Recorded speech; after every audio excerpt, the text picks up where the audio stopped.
jëf donc ñu ngi fii ci maison de l'Hymne pour participer ci activité bi nga xam ne mooy activité bu projet OSER bi nga xam ne Plan Sénégal ak Agence française de développement mais également ci conduite aussi tamit bu Sénégal Académie donc ñu leen di jaajëfal bu baax a baax projet boobu bi nga ko def depuis commencé ko depuis 2022 te mu war a nekk benn projet bu 3 ans et depuis boobu ñu ngi ci di former ay jeunes fii ci département bu Saint-Louis partout au Sénégal la sax ak au Burkina mais également lépp li ñu gis ci Saint-Louis donc dal na xel dans la mesure où fexe nañ ba ay jeunes yi nga xam ne ñoo nekk ci yenn famille xaw a seen doole jotu seen ginnaaw donc fexe ba am yenn formation yi nga xam ne am nañ ko defal nañ leen ko dañ leen permettre ci kanam peut-être ñu mën a occuper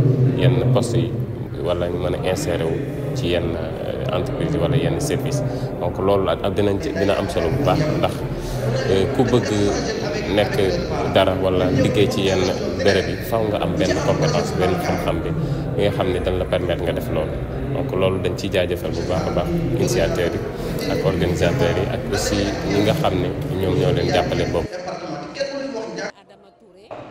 am yoo xam ne dañu defee analyse bi également day am solo léegi pour ñu mën a renverser aussi donc la tendance xool maintenant le plus souvent. Donc ça permet de donner des opportunités d'insertion intégrale des jeunes en Afrique de l'Ouest et du Centre, intégrant la transformation du genre. Voilà, c'est pendant 2 jours. En fait, quel était l'objectif? Effectivement, l'équipe de coordination régionale était à Saint-Louis pour une mission de supervision, mais on l'a couplé à une activité le premier jour, c'était la restitution de l'étude de base, de l'étude des métiers porteurs, mais aussi les résultats engrangés dans la mise en œuvre. Et aujourd'hui, on a eu à présenter le centre d'expertise régionale, qui est le CAP, qui accompagne, donc il y a une innovation du moins du projet. En même temps, il y a eu une attestation, une remise d'attestation aux apprenants de la première et de la deuxième cohorte au niveau de la région de Saint-Louis. On a vu qu'il y avait beaucoup de jeunes. Aujourd'hui, est-ce que c'est parce que la demande est là et que vraiment OSER est là pour régler un problème? Voilà, cela montre vraiment un engouement par rapport aux jeunes, surtout sur la formation professionnelle. C'est normal parce que c'est un défi au niveau de nos pays, au niveau de nos régions, et les jeunes ont montré une forte demande. Ils ont en tout cas fait leur formation professionnelle, mais il y a aussi leurs pairs qui ont envie de faire d'autres formations et nous pensons obtenir une seconde phase pour pouvoir enrôler d'autres jeunes et leur permettre d'avoir des opportunités, d'avoir un travail décent. Sur quoi vous avez insisté justement par rapport à la formation, l'entrepreneuriat, mais aussi le suivi et l'insertion?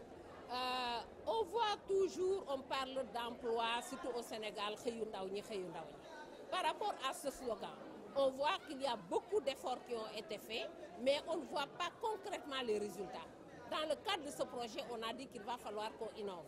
Et l'innovation de taille cette fois-ci, c'est non seulement de faire la formation professionnelle des jeunes, une formation certifiante, mais aussi à la suite de cette formation, de pouvoir insérer les jeunes, soit pour l'emploi salarié ou bien l'auto-emploi.